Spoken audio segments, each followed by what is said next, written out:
তাআলা বলেছেন ইন্নামাল মুমিনুনাল্লাযীনা ইযা যুকিরাল্লাহ ওয়াজিলাত কুলুবুহুম ওয়া ইযা তুলিয়াত আলাইহিম আয়াতুহু زادتهم إيمانا وعلى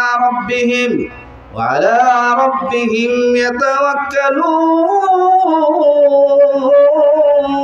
يتوكلون إنما المؤمنون الذين মুমিন তো তারাই হবে ওই সমস্ত লোকেরাই মুমিন, ওই সমস্ত লোকেরাই একমাত্র সচ্চা ঈমানদার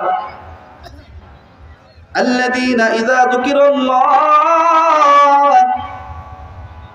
যখন আল্লাহর নামের স্মরণ করা হবে, ইযা যুকিরাল্লাহু, যখন আল্লাহর নামের জিকির করা হবে, যখন আল্লাহর নামের স্মরণ করা হবে, ওয়াজিলাত কুলুবুহুম, অন্তরটা একেবারে প্রকম্পিত হয়ে যাবে, অন্তরটার মধ্যে নাড়া লেগে যাবে, ঝাঁকি লেগে যাবে। আল্লাহ তাআলার স্মরণ, আল্লাহ তাআলার জিকিরের পাগল, আল্লাহ তাআলার জিকিরের পাগল।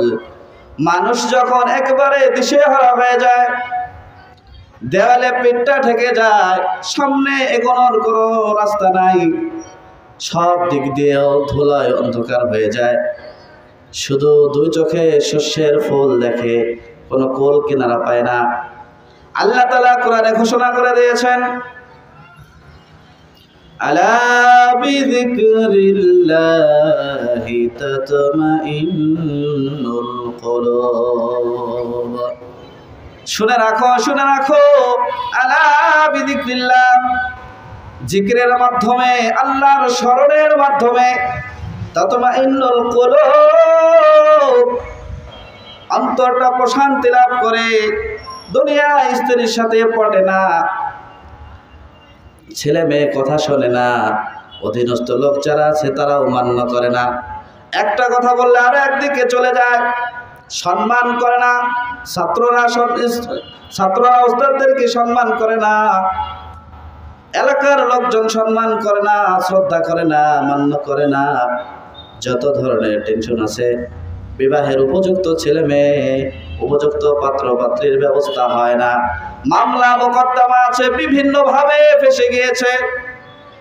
এই ফেসে যাওয়ার পরে কোনো রাস্তা দেখতে পায় না। আল্লাহ তাআলা ডাক দিয়ে দিলেন আলা বিযিকরিল্লাহ, সান্ত্বনার বাণী শুনে দিলেন, ও বান্দা তুমি নিরাশ হয় না, তুমি হতাশ হয়ে যেও না, আল্লাহ কিন্তু একজন আছেন, আল্লাহ কিন্তু একজন আছেন, ওষুধ লিখে দিয়েছেন কোরআনের মধ্যে, ঐশী গ্রন্থের মধ্যে আল্লাহ তাআলা ওষুধ দিয়ে দিলেন। শারীরিক রোগের যেমন ওষুধ আছে, ঠান্ডা লাগলে হিস্টাচিন খায়, জ্বর আসলে নাপা প্যারাসিটামল খায়, কত কিছুই আছে। আল্লাহ বলে দিলেন তোমার মনটা স্থির না, তোমার মনটা উড়ু উড়ু করছে, তোমার মনে কোনো শান্তি নাই, শান্তির ব্যবস্থা আল্লাহ তাআলা ব্যবস্থাপত্র আল্লাহ তাআলা প্রেসক্রিপশন করে দিয়েছেন। মানুষের আখিরাতের প্রেসক্রিপশন কি বলেন দেখি? এই যে হচ্ছে ঐশী গ্রন্থ, মহাগ্রন্থ আল কোরআন, মহাগ্রন্থ আল কোরআনে আল্লাহ তাআলা বলে দিলেন আলা বিযিকরিল্লাহি তাতমাইন্নুল কুলুব। অভগ্ন হৃদয়ের অধিকারীরা, হৃদয়ের মন্দির যাদের ভেঙে গিয়েছে, তছনছ হয়ে গিয়েছে, স্থির হতে পারছো না, আসো, শুনে রাখো, আসো, আসো, আমার নামটা লও, আমার নামটা জপনা করে দেখো, আমার নামটা পবিত্র নাম। যখন তোমার মুখ দিয়ে উচ্চারণ করবে, তুমি হয়তো বা গুনাহগার, তোমার মুখটা হইতে পারে নাপাক, কিন্তু আমি আল্লাহ পুত পবিত্র। আমার এই পবিত্র নামটা যখন তোমার অপবিত্র মুখ দিয়ে নিবে, অপবিত্র কেন বললাম? আমরা অনেক সময় মিথ্যা বলি, অনেক সময় গীবত শিকায়ত করে ফেলি, অনেক সময় অপরের ব্যাপারে মিথ্যা তহমত লাগিয়ে ফেলি। এই জন্য কোনো কোনো বুজুর্গ বলেছেন, কেউ যদি মিথ্যা বলে বা গীবত করে 40 দিন পর্যন্ত তার মুখ নাপাক থাকে। এই জন্য কথাটা বলা। আল্লাহ বলেন, ও বান্দা, তোমার যদি মুখের সমস্যা থাকে, তুমি যদি অপবিত্র মুখ দিয়ে আমার পবিত্র নামটাকে জপনা করো, হাতের আঙ্গুলের মাধ্যমে হোক অথবা তাসবির মাধ্যমে হোক, যে কোনো প্রকারে যখন আমার মধুময় নামটা তুমি অন্তর দ্বারা নেবে, অন্তরে বিশ্বাস রেখে বলবে, মুখ দ্বারা উচ্চারণ করতে থাকবে, আলা বিযিকরিল্লাহ, আল্লাহ তাআলা মায়া স্নেহ ভালোবাসা দিয়ে রাখছেন। ও বান্দা, তুমি নিরাশ হয়ো না, আমি কিন্তু তোমাকে স্নেহ আদর পরশ দিয়ে দিয়ে আমি তোমার অন্তরের ব্যথাটাকে দূর করে দেব। আলা বিযিকরিল্লাহ, শুনে নাও, তোমরা আল্লাহর জিকির করো, তাতমাইন্নুল কুলুব। জিকির যদি তুমি করো, আল্লাহর নামটা যদি তুমি জপনা করো, আল্লাহর নামটা যদি তুমি মুখ দিয়ে উচ্চারণ করো, আল্লাহ তাআলা তোমার অন্তরের শান্তির ব্যবস্থা করে দিবেন। আল্লাহ তাআলা তোমার অন্তরকে প্রশান্ত করে দিবেন। আর একটা প্রশান্ত হওয়ার একেবারে উত্তম আর একটা কথা হলো, যত ধরনের শান্তি আমরা খুঁজি, শান্তির মিছিল করে, শান্তির ব্যানারে কত কাজ আমরা করে থাকি। শান্তিতে অনেকে নোবেল বিজয়ী পায়, কিন্তু শান্তি 5 বার মসজিদ থেকে আল্লাহ তাআলার ডাকে মুয়াজ্জিন সাহেব বলেন, হাইয়া আলাল ফালাহ, হাইয়া আলাল ফালাহ, আসো কল্যাণের দিকে আসো। যত কল্যাণ মসজিদের বাইরে নয়। শান্তি রয়েছে কোথায়? শান্তি রয়েছে মসজিদে। আল্লাহর বাণী, আল্লাহর কথা, আল্লাহর একত্ববাদের কথার পর ঘোষণা দিচ্ছেন মুয়াজ্জিন সাহেব আল্লাহর পক্ষ থেকে, আল্লাহ রাসূলের পক্ষ থেকে, হাইয়া আলাস সালাহ, হাইয়া আলাস সালাহ, নামাজের দিকে আসো, নামাজের দিকে আসো। হাইয়া আলাল ফালাহ, নামাজে যদি তুমি আসো, নামাজে আসার পরে কি হবে? হাইয়া আলাল ফালাহ, কল্যাণ শান্তি যত তুমি চাও মসজিদের বাইরে পাবা না। শান্তি কিন্তু মসজিদেই। অনেকেরই ঘুম হয় না, ঘুমের ট্যাবলেট খাওয়ার পরেও ঘুম হয় না, হাইপার টেনশন। কিন্তু যখন শুক্রবারের দিন খতিব সাহেব বয়ান করেন, আস্তে আস্তে এমনিতেই মাথাটা ঘুমে নুয়ে পড়ে, বোঝা গেল মসজিদে শান্তি আছে। মসজিদে ঘুম আসে, চলে যা, মসজিদে ঘুম আসে। বোঝা গেল মসজিদে থাকার কারণে, মসজিদে আসলে আল্লাহ তাআলা দুনিয়ার কল্যাণের ব্যবস্থা করে দেন, আর আখিরাতের কল্যাণ তো আমার রিজার্ভ ব্যাংকে পড়ে আছে। ওয়াইদা যুকিরাল্লাহ, যখন আল্লাহর নামটা স্মরণ করা হয়, ওয়াজিলাত কুলুবুহুম, অন্তরটার মধ্যে ঝাক্কা ঝাঁকি লেগে যায়, অন্তরটার মধ্যে প্রকম্পিত হয়ে যায়। এই জন্য জিকির করা দরকার আছে না নাই? জিকির হচ্ছে এমন ইবাদত, জিকিরের কোনো নির্ধারিত সময় নেই। যখন আমার মন চাবে আমি আমার রবকে ডাকবো। এমন হতে পারে আমার ওয়াইফ পাশে শোয়া আছে, আমার ছেলে মেয়ে শুয়ে আছে, তারা কিন্তু বুঝবে না আমার অন্তর, আমি আর আমার রব কি খেলা খেলছি। আমার প্রাণের প্রিয়তমা স্ত্রী বুঝবে না আমি কিন্তু অন্তরে অন্তরে আল্লাহর জিকির করছি। আল্লাহ তাআলা বলেন, ফাজকুরুনি আযকুরকুম ওয়াশকুরুলি ওয়ালা তাকফুরুন। ও বান্দা, তুমি যদি আমাকে স্মরণ করো, তুমি যদি আমার জিকির করো, তুমি যদি আমার কথা জপনা করো, আমিও তোমার স্মরণ করব। আল্লাহর স্মরণ মানে কি? আমরা যদি আল্লাহর জিকির করি, তাহলে আল্লাহ আমাদের স্মরণ করবেন কিভাবে? আমরা যদি দুনিয়ার বুক থেকে আল্লাহকে স্মরণ করে, আল্লাহর গুণকীর্তন করে, আল্লাহর স্তুতি বর্ণনা করে, তাহলে আল্লাহ বলে দিলেন, তোমরা এই জমিনের বুক থেকে করছো, আমি তোমার আলোচনা, ও জিকিরকারী বান্দা বান্দি, ও জিকিরকারী বান্দা বান্দি, ও আমার স্তুতি বর্ণনাকারী বান্দা বান্দি, আমি কিন্তু উত্তম মজলিস অর্থাৎ ফেরেশতাদের মজলিসে তোর আলোচনা করব। জিকিরের কোনো নির্ধারিত সময় নেই, যখন ইচ্ছা হেঁটে হেঁটে যাচ্ছি, পায়ে জুতা আছে সমস্যা নাই, শুয়ে আছে, বসে আছে, পার্শ্ব পরিবর্তন করছি, এক পার্শ্বে শুয়ে আছে, তারপরেও জিকির করা যাবে। ফাইদা কদাইতুমুস সালাতা ফাযকুরুল্লাহা কিয়ামান ওয়া কুউদাও ওয়া আলা জুনুবিহিম। আল্লাহ তাআলা কোরআনের মধ্যে ঘোষণা করে দিয়েছেন, সম্ভবত সূরাত আলে ইমরানের 4 নম্বর পারার 14 নম্বর পৃষ্ঠায় আল্লাহ তাআলা ওখানে বলেছেন, ফাইদা কদাইতুমুস সালাতা, যখন তোমরা নামাজ থেকে অবসর হবে, ফাযকুরুল্লাহ, তোমরা আল্লাহকে স্মরণ করো, আল্লাহর জিকির করো। ফাইদা কদাইতুমুস সালাতা ফাযকুরুল্লাহ কিয়ামান, দাঁড়িয়ে দাঁড়িয়ে, ওয়া কুউদাও, বসা অবস্থায়, ওয়া আলা জুনুবিহিম, শুয়ে শুয়ে। অর্থাৎ আল্লাহ তাআলা এখানে ঘোষণা দিলেন, নামাজ যখন শেষ হয়ে যায়, নামাজ শেষ হলেই আমাদের একটা রোগ হলো, মনে হয় জেলখানায় দাঁড়িয়ে আছি, জেলখানার গেট মনে হয় খুলে দেওয়া হলো, আয়না ঘরের দরজা মনে হয় খুলে দেওয়া হলো। নামাজের সালাম ফেরাতে শেষ, মানুষগুলো দৌড়ে বের হয়ে যায়। কথার মোড় একটু মনে রাখবেন। সাহাবায়ে কেরাম রাদিয়াল্লাহু তাআলা আনহুর স্বভাব ছিল, মসজিদে যখন যেতেন, বের হবেন কখন কেউ বলতে পারতো না। তাদের বাড়িতে গিয়ে মহিলাদের কাছে যদি জিজ্ঞাসা করা হতো, আব্দুর রহমান, আব্দুর রহিম, আব্দুল করিম কোথায় গিয়েছেন, বাসার ভিতর থেকে পর্দার ওপার থেকে জবাব আসতো, মসজিদে গিয়েছেন। যদি জিজ্ঞাসা করা হতো ফিরবে কখন, বাসা থেকে বলে দিত মসজিদে গিয়েছে, আল্লাহর সাথে কথোপকথন করতে গিয়েছে, কখন বাসায় ফিরে আসবে জানা নাই। আবার আর এক বাড়িতে যদি খোঁজ করতে গিয়েছে, খোঁজ করতে গিয়ে দেখা গেল, জিজ্ঞাসা করা হলো কোথায় গিয়েছে, আর এক বাড়ি থেকে বলল আব্দুর রহিম বাজারে গিয়েছে। জিজ্ঞাসা করা হতো আসবে কখন, বলতো এই তো একটু আগে বাজারে গিয়েছে, তো বাজার তো ভালো জায়গা না। আহাব্বুল বিলাদি ইলাল্লাহি মাসাজিদুহা ওয়া আবগাজুল বিলাদি ইলাল্লাহি আসওয়াকুহা। আল্লাহ রাসূল বলেন, দুনিয়ার মধ্যে সবচেয়ে উত্তম, সবচেয়ে ভালো জায়গা হচ্ছে আল্লাহর ঘর, মসজিদ। ওয়া আবগাজুল বিলাদি ইলাল্লাহি আসওয়াকুহা, এবং দুনিয়ার মধ্যে সর্বনিকৃষ্ট জায়গা হচ্ছে বাজার। এই জন্য আমার পরিবারের, আমার ফ্যামিলির কর্তা বাজারে গিয়েছে, বেশি সময় লাগবে না, কিছু সময়ের মধ্যে চলে আসবে। কিন্তু আমাদের জমানার লোকগুলো পাল্টে গেছে।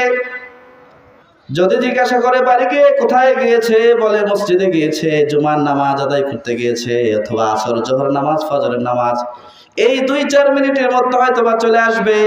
আবার আর একবারে খোঁজ নেওয়া হলো কোথায় গিয়েছে, বলে বাজারে গিয়েছে, বলে ফিরে আসবে কখন, বলে জানা নাই। চায়ের দোকানে বসবে, টিভি সিনেমা দেখবে, ওই যে ক্যারাম বোর্ড খেলবে, বিভিন্নভাবে গল্প গুজব করবে, রাজনৈতিক আলাপ আলোচনা করবে, বিভিন্নভাবে সময় কেটে যাবে। 11টা যখন ছুঁই 11টা, 12টা, 1টা পর্যন্ত অনেকেই থাকে, অনেকেই সারা রাত কাটিয়ে দেয়। এই জন্য কখন বাজারে গেছে তো কখন আসবে জানি না। আমাদের অবস্থা তো এই বিপরীত, সব সময় বিপরীতমুখী চলেই। আল্লাহ হুকুম দিয়েছেন পুরুষদেরকে টাকনোর উপরে পায়জামা, লুঙ্গি, প্যান্ট, শার্ট যাই বলি এগুলো পরতে, আর মা বোনদেরকে হুকুম দিয়েছেন টাকনোর নিচে পড়তে। বলেন তো দেখি, কেউ কতজন, শতকরা কতজন মানুষ টাকনো গিরার উপরে প্যান্ট শার্ট পরে, প্যান্ট পরে, ট্রাউজার পায়জামা পরে, কতজন মানুষ লুঙ্গি পরে বলেন? আর মা বোনেরা বিপরীত, আস্তে আস্তে পায়জামা শুধু উপরের দিকে উঠছে। আল্লাহর হুকুমের বিপরীত মুখে আমরা করছি, আল্লাহর হুকুমের আর নবীর তরিকার বিপরীত কাজ আমরা করছি। এজন্য আমরা কাজ করব বিপরীত, আর ফল আশা করব ভালো। এটা কি কখনো হতে পারে? মরিচ গাছে কখনো কি ওই যে কালো আঙ্গুর ধরে? এই মরিচ গাছে কখনো কি আঙ্গুর ধরে? কখনোই ধরে না। এজন্য আমল করতে হবে ভালো, আর কাজ করে যেতে হবেও ভালো। সেটাই না আমাদের জন্য আখিরাতে উপকার হয়ে আনবে। তো জিকির সম্পর্কে বলছিলাম, আল্লাহর নামের জিকির যখন করা হয়, ইমানদারদের মধ্যে প্রকম্পিত হয়ে যায়, অন্তরটা কেঁপে ওঠে। আল্লাহ তাআলা বলে দিয়েছেন, ওই যে একটু আগে বললাম, যত ধরনের পেরেশানি আছে, পেরেশানি দূর করার মহা ঔষধ হচ্ছে আল্লাহর জিকির করা।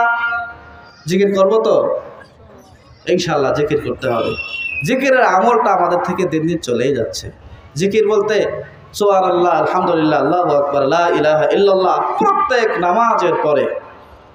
নামাজের পরে 33 বার সুবহানাল্লাহ, 33 বার আলহামদুলিল্লাহ, 33 বার আল্লাহু আকবার, অথবা 34 বার আল্লাহু আকবার, অথবা সবটায় 33 বার পড়ার পরে একবার লা ইলাহা ইল্লাল্লাহু ওয়াহদাহু লা শারীকা লাহু লাহুল মুলকু ওয়া লাহুল হামদু ওয়া হুয়া আলা কুল্লি শাইইন কাদির।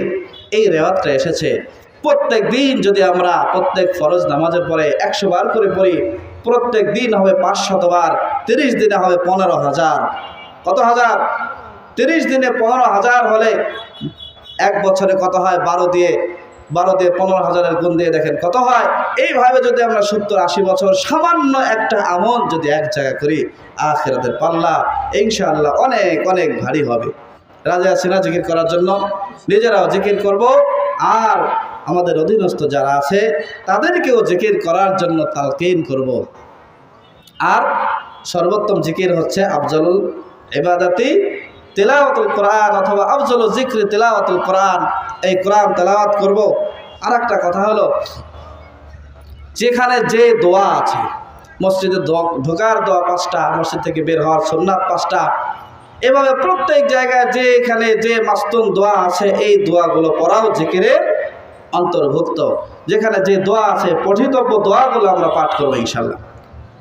এরপর আল্লাহ তাআলা বলেন, وَإِذَا تُلِيَتْ عَلَيْهِمْ آيَاتُهُ زَادَتْهُمْ إِيمَانًا। মুমিন বান্দা, আল্লাহর মুমিন বান্দার কোরআনিত গুণে কোরআনিত যারা হবে তাদের দ্বিতীয় সিফাত হলো ওয়াইদা তুলিয়াত আলাইহিম, যখন তাদের কাছে কোরআনের আয়াত তেলাওয়াত করা হয়, কোরআনের অমীয় বাণী ঐশী গ্রন্থ আল কোরআন যখন তাদের কাছে তেলাওয়াত করা হবে, তারা অন্যদিকে খেয়াল করবে না, শুধুমাত্র আল্লাহর কথা এই লোকটার মুখ দিয়ে বের হচ্ছে, এই লোকটার দিকে তাকিয়ে থাকবে, এই লোকটার তেলাওয়াতগুলোকে শুনবে। শোনার কারণে কি হবে? ওয়াইদা তুলিয়াত আলাইহিম আয়াতুহু যাদাতুহুম ঈমানা। ঈমান বেড়ে যাবে, ঈমান শক্তিশালী হবে, ঈমান ক্ষুরধার হবে। গুনাহের কারণে মানুষের অন্তরের মধ্যে একটা মরিচা পড়ে যায়, যদি তওবা না করে ওই কালো দাগটা অন্তরে থেকে যায়। এভাবে গুনাহ করতে করতে অন্তরটা যখন কালিমা লেপন হয়ে যায়, সর্ব অঙ্গ ওই অঙ্গ কলব যখন কালো দাগ পড়তে পড়তে একেবারে কালো মলিন হয়ে যায়, তখন ভালো কাজটা খারাপ লাগে, আর খারাপ কাজগুলো তখন ভালো মনে হয়। এই জন্য নামাজ কালাম কোরআন হাদিসের কথা তাদের ভালো লাগে না। দুনিয়ার যত ধরনের গুনাহের কাজ, যত ধরনের গর্হিত কাজ, যত ধরনের শরিয়াত বিরোধী কাজ, সব কিছু তাদের ভালো লাগে। এই জন্য মানুষের অন্তরগুলো, মানুষের আমলগুলো নষ্ট হয়ে যায়। যেমনি ভাবে লোহায় যদি পানি লেগে যায় তাহলে লোহা মরিচা পড়ে যায়, ওই লোহাগুলো আবার ধার দেওয়ার জন্য, ভালো করার জন্য রেয়াতের কাজ লাগে। কামারেরা দেখেন না, এই যে অস্ত্রপাতিগুলো বানায়, আমাদের দেশীয় অস্ত্র, কাঁচি পাচন দা বটি কুড়াল খুন্তা কত কিছু বানায়, বানানোর পরে এমনি এমনি ছেড়ে দেয় না, এমনি এমনি দিয়ে দিলে এটাতে কাজ করা যাবে? ওটা দিয়ে আর কাজ করা যায় না। এই জন্য সেখানে রেয়াত লাগে, রেয়াত দিয়ে ঘষে। কেন? আবার যদি পানি লাগার কারণে লোহায় যেমনি ভাবে মরিচা পড়ে যায়, আমাদের ঈমানের মধ্যে মরিচা পড়ে যায়।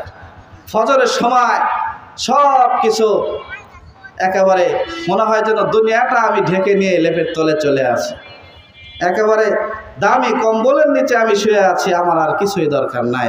কোথায় আজান, কোথায় নামাজ, কিচ্ছু দরকার নাই। এর ভিতরে যারা আল্লাহর ডাকে সাড়া দিয়ে, মুয়াজ্জিনের ডাকে সাড়া দিয়ে যারা মসজিদে আসে, এর ব্যাপারে তো আল্লাহ রাসূল সাল্লাল্লাহু আলাইহি সাল্লাম ঘোষণা দিয়েছেন, ফজরের নামাজ এবং ইশারের নামাজ যারা জামাতের সাথে আদায় করবে, আল্লাহ তাআলা তাদেরকে একেবারে সারা রাত জেগে জেগে নফল ইবাদতের সমান সওয়াব দিয়ে দেবেন।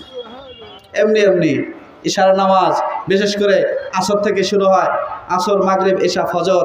এই কনকনে শীতের দিনে অনেক বয়োজ্যেষ্ঠ মুরব্বীরা আছে, তারা পর্যন্ত ঠান্ডা পানি দিয়ে ওযু করে। গরম পানির ব্যবস্থা করলেও তারা অস্বীকার করে না, গরম পানির দরকার নাই, ঠান্ডা পানি দিয়ে ওযু করে নামাজ পড়ব। এর ভিতরে যারা নামাজ আদায় করে, শয়তান তাদের ধারে কাছে আসতে পারে না, তাদের ঈমানে আর জং ধরে না।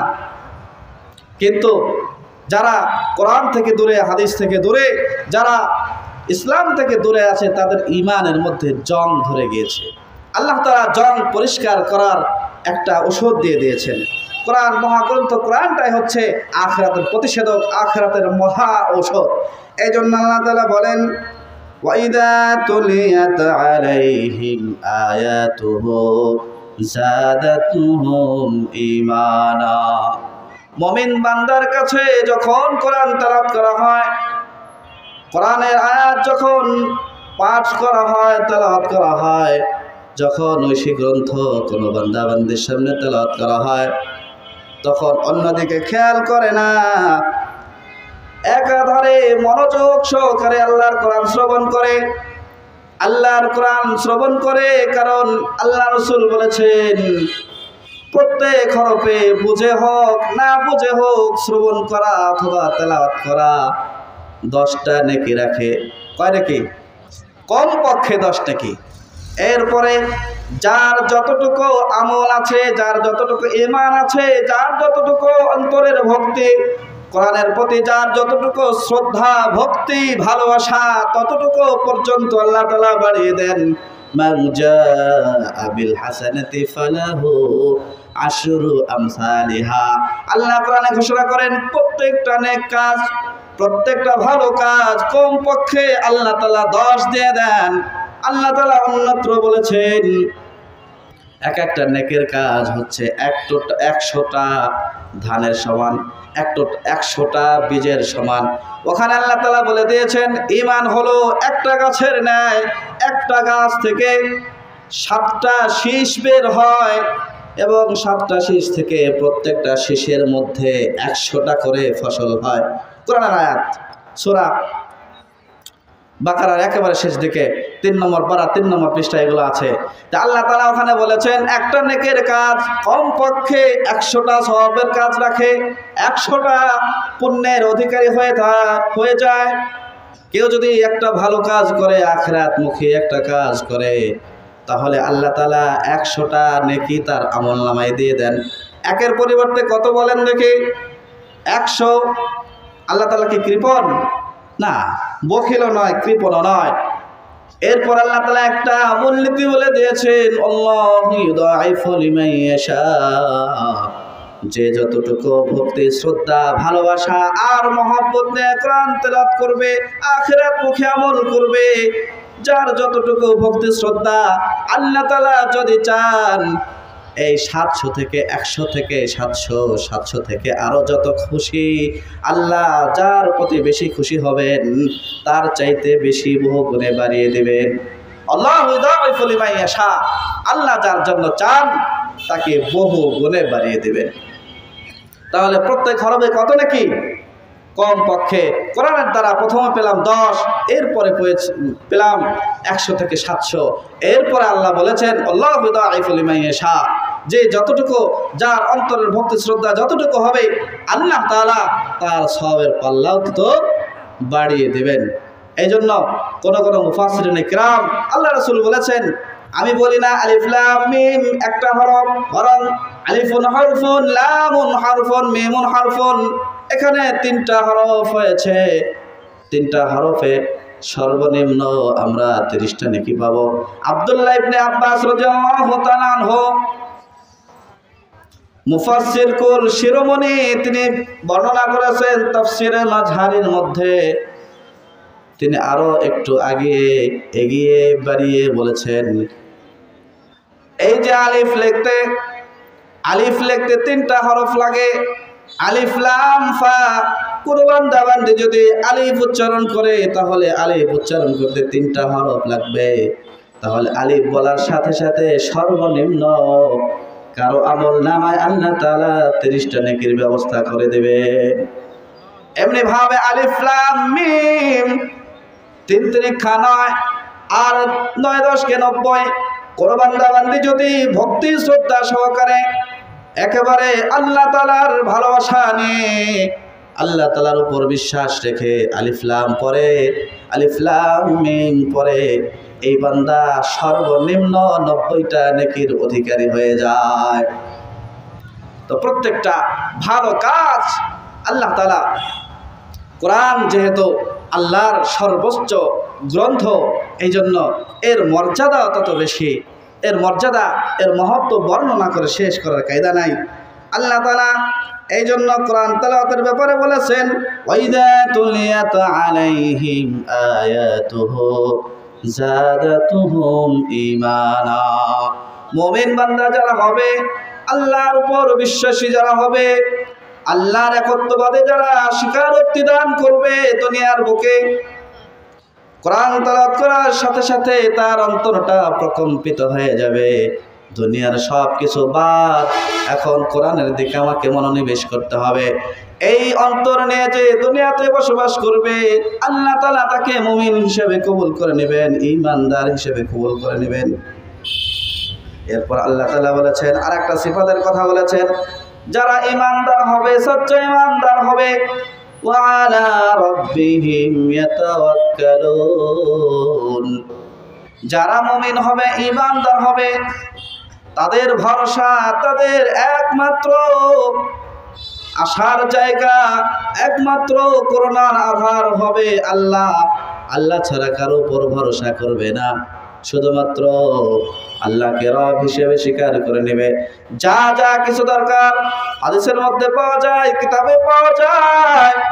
সাহাবায়ে কেরাম রাদিয়াল্লাহু তাআলা আনহুম যদি কোনো সমস্যায় পড়ে যেতেন, আল্লাহ রাসূল যদি কোনো সমস্যার সম্মুখীন হতেন, সর্বপ্রথম তিনি আল্লাহর কাছে ভরসা করতেন। ভরসা করতে হবে কার কাছে বলেন দেখি? একমাত্র ভরসার আধার হচ্ছেন আল্লাহ। নামাজে দাঁড়িয়ে যেতেন, একেবারে কোনো কিছুর কাছে না গিয়ে সর্বপ্রথম মসজিদে দাঁড়িয়ে 2 রাকাত নামাজ আদায় করতেন। আল্লাহ তাআলা বলেন, ওয়াস্তাঈনু বিস-সাবরি ওয়াস-সালাহ। ও বান্দা বান্দি, ওয়াস্তাঈনু, তোমরা সাহায্য প্রার্থনা করো, বিস-সাবরি, ধৈর্যের মাধ্যমে, ওয়াস-সালাহ, নামাজের মাধ্যমে। সর্বপ্রথম তোমরা ধৈর্যের মাধ্যমে, ধৈর্য অনেক তিতা কিন্তু এর ফল অনেক মিষ্ট, ঠিক না? ধৈর্য অনেক তিতা কিন্তু এর ফল বড় মিষ্টি। আল্লাহ রাসূল সাল্লাল্লাহু আলাইহি ওয়াসাল্লাম 13টা বছর মক্কায় থেকে শুধুমাত্র দাওয়াত দিয়েছেন, কুলু লা ইলাহা ইল্লাল্লাহ তুফলিহু। এই কথাটা বলার অপরাধে, এটা কি অপরাধ? এই কথা বলা কি অপরাধ? কিন্তু যারা বেঈমান, কাফের, আল্লাহকে বিশ্বাস করে না, আল্লাহকে রব হিসেবে স্বীকার করে না, এই ধরনের বান্দারা, এই ধরনের লোকেরা আল্লাহ রাসূলকে মক্কা থেকে বের হতে বহিষ্কার করে দিল, বহিষ্কার করে দিল। শুধু এতটুকুই নয়, আল্লাহ রাসূলকে চিরবিদায় করে দেওয়ার জন্য তারা হীন ষড়যন্ত্র করে সারা রাত পাহারায় বসিয়ে আল্লাহ রাসূলকে হত্যার অপকৌশল করল, ষড়যন্ত্র করেছিল। মাকারু মাকারাল্লাহ আল্লাহু খায়রুল মাকিরিন। তারা ষড়যন্ত্র করেছিল, চক্রান্ত করেছিল, কিন্তু আল্লাহ তাআলা কৌশল অবলম্বন করেছিলেন। শুধুমাত্র এই দাওয়াত দেওয়ার কারণে গোটা মক্কা আল্লাহর রাসূলের বিরুদ্ধে চলে গিয়েছিল, গুটি কতেক লোক ছাড়া। মদিনায় যখন গেলেন তারপরে শান্তি দেয় না। বদরের যুদ্ধ, উহুদের যুদ্ধ, খন্দকের যুদ্ধ, তাবুকের যুদ্ধ, এই যুদ্ধগুলো করতে হয়েছে। এরপর 8ম হিজরির সময়, 8ম হিজরির পর আল্লাহ তাআলা এই ধৈর্যের ফল, এই 53 বছর বয়স যখন হয়েছে, 53 বছর বয়স, একেবারে সর্বশেষ দিকে হয়তোবা 62 বছর বয়সে, 63 বছর বয়সে আল্লাহ তাআলা একেবারে চূড়ান্ত পর্যায়ের এই ধৈর্যের ফলাফল অনেক মিষ্টি দিয়েছেন। ইযা জাআ নাসরুল্লাহি ওয়াল ফাতহু, আল্লাহ তাআলা বলে দিয়েছেন, ও রাসূল, ইযা জাআ নাসরুল্লাহ, যখন আল্লাহ তাআলার বিজয় আসবে, ইযা জাআ নাসরুল্লাহ, আল্লাহর সাহায্য আসবে, ওয়াল ফাতহু এবং বিজয় আসবে। ফাসাব্বিহ বিহামদি রাব্বিকা ওয়াস্তাগফির। আপনি আপনার রবের স্তুতি বর্ণনা করেন, আপনি আপনার রবের তাসবিহ পড়েন, অর্থাৎ এখন আপনি মৃত্যুর জন্য প্রস্তুত হয়ে যান। আপনি অনেক ধৈর্য ধারণ করেছেন, এই ধৈর্যের ফল, ধৈর্য ধরা বড় কঠিন, বড় তিক্ত, কিন্তু এর সুফল, এর ফল বড় মিষ্টি। এই ফলটাকে এখন আমি পাকিয়ে দিয়েছি, এখন আপনার দুনিয়ায় থাকার দরকার নাই। এখন এইভাবে আপনার এই কষ্টের ফল কিয়ামত অবধি চলবে, চলবে না? কিয়ামত পর্যন্ত চলবে। এই জন্য আল্লাহ তাআলা বলেছেন আস্তাঈনু বিস-সাবরি ওয়াস-সালাহ, তোমরা আল্লাহর কাছে সাহায্য প্রার্থনা করো ধৈর্যের মাধ্যমে এবং নামাজের মাধ্যমে। সাহাবায়ে কেরাম রাদিয়াল্লাহু তাআলা আনহুম যখন কোনো সমস্যার সমাধান খুঁজে না পেতেন, সর্বপ্রথম সমস্যায় পড়ে গেলে সাহাবায়ে কেরাম এবং প্রত্যেক জমানার নবীরা, সর্বপ্রথম হলো নবীগণ, রাসূলগণ, এরপরে সাহাবায়ে কেরাম, প্রত্যেক জমানার আউলিয়ায়ে কেরাম, হক্কানি উলামায়ে কেরাম, হক্কানি পীর সাহেবগণ সর্বপ্রথম যে কাজটা করে থাকেন তারা ধৈর্য ধরেন আর 2 রাকাত নামাজের মাধ্যমে সব কিছুর ফয়সালা করেন। আমাদের কোনো কিছু হলে সর্বপ্রথম চলে যায় ডাক্তারের কাছে, সর্বপ্রথম ফোন দিয়ে 999 অথবা ভাই ব্রাদারকে ডাকে, এই সমস্যা হয়েছে দেখো। আল্লাহর শিক্ষা হলো কেউ যদি কোনোভাবে আক্রান্ত হয়ে যায়, সমস্যায় জর্জরিত হয়ে যায়, তাহলে সে যেন আল্লাহর উপর ভরসা করে। সাহাবায়ে কেরামের একটা জুতার ফিতাও যদি দরকার হতো, কোনো মানুষের কাছে হাত পাততেন না, আল্লাহর কাছে চাইতেন, আল্লাহ আমার জুতার ফিতা ছিঁড়ে গিয়েছে, আমার একটা পয়সার দরকার, তুমি ব্যবস্থা করে দাও, আল্লাহর কাছে চাইতেন। এরপরে হচ্ছে মাধ্যম হিসাবে যা যা করার দরকার তখন করা যেত। ওয়া আলা রাব্বিহিম ইয়াতাওয়াক্কালুন, যারা মুমিন হবে, যারা ঈমানদার হবে, তারা শুধুমাত্র আল্লাহর উপর ভরসা করবেন। ভরসা করতে হবে কার উপর?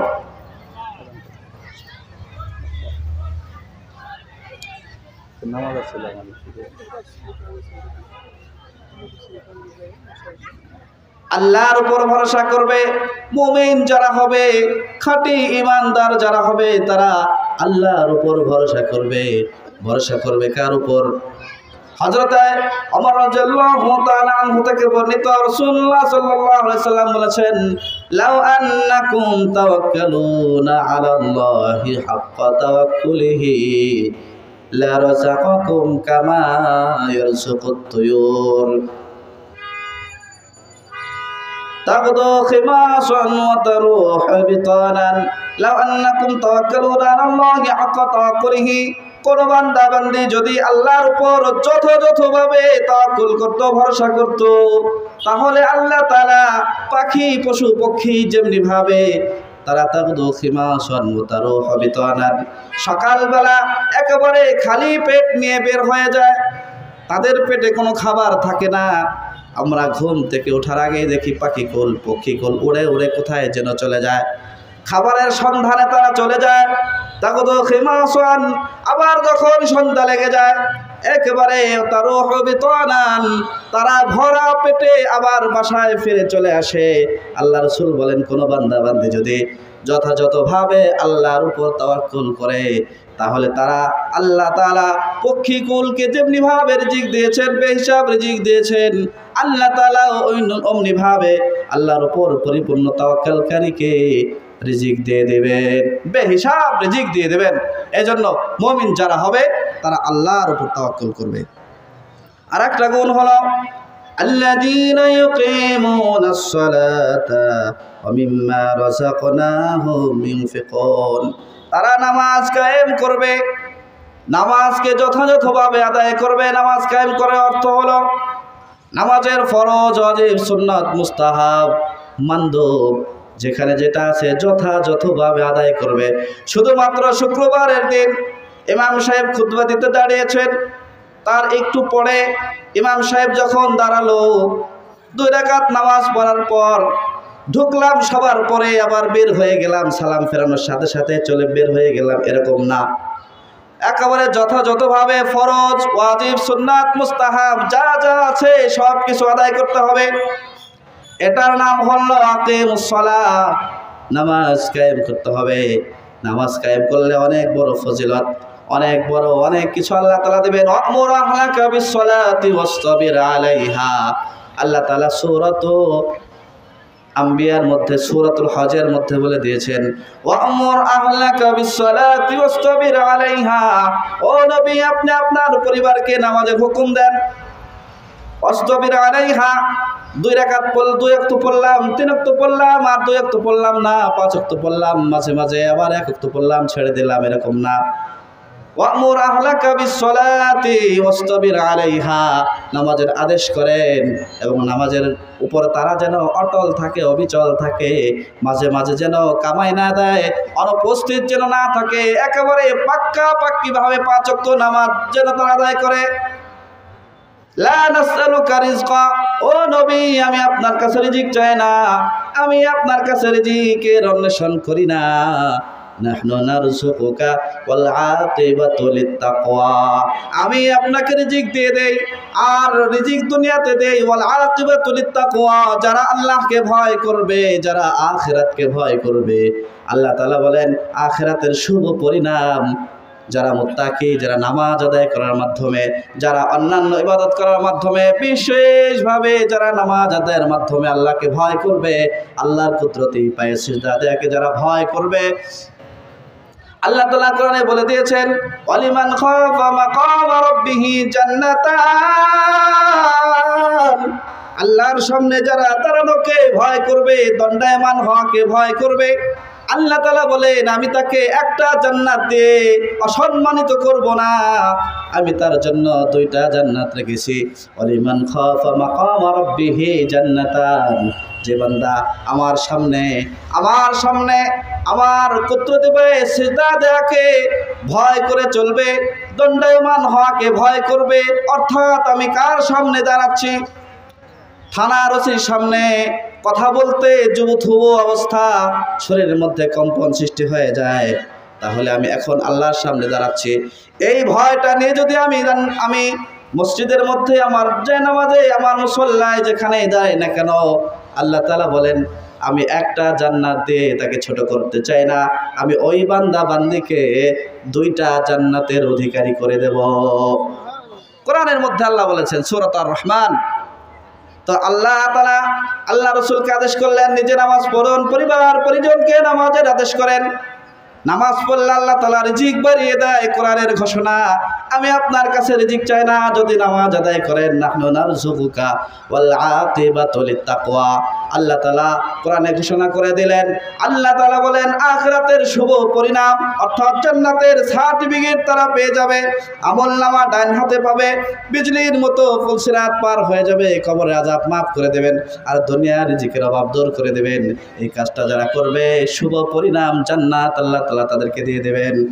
এরপর আল্লাহ তাআলা বলেছেন, একেবারে এটা বলে শেষ করছি, ওমিম্মা রাযাকনাহুম ইউনফিকুন, আমি তাদেরকে যা কিছু দিয়েছি, আমি তাদের যে সম্পদ দুনিয়ার বুকে দিয়েছি, সম্পদ থেকে যারা খরচ করবে, আল্লাহর রাস্তায় খরচ করে দেবে।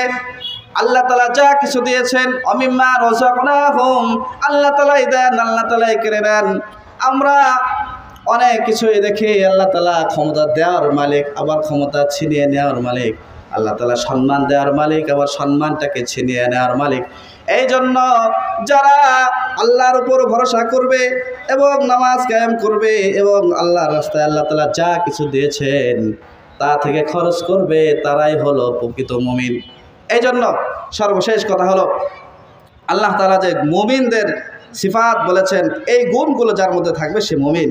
আল্লাহর নাম যখন শুনবে তার অন্তরটা প্রকম্পিত হয়ে যাবে, আর যখন কোরআন তেলাওয়াত করা হবে তখন তার ঈমান বেড়ে যাবে, আর তারা আল্লাহর উপর ভরসা করবেন। আর আরেকটা হচ্ছে তারা নামাজ কায়েম করবেন, এবং আল্লাহ তাআলা যে সম্পদ আমাদেরকে দিয়েছেন সেই সম্পদ থেকে যারা খরচ করবে এরাই হলো প্রকৃত মুমিন। এদেরকে উলাইকা হুমুল মুমিনুনা হাক্কা, এরাই হলো প্রকৃত মুমিন। লাহুম দারাজাতুন ইনদা রাব্বিহিম, আল্লাহর নিকট তাদের পদমর্যাদা রয়েছে।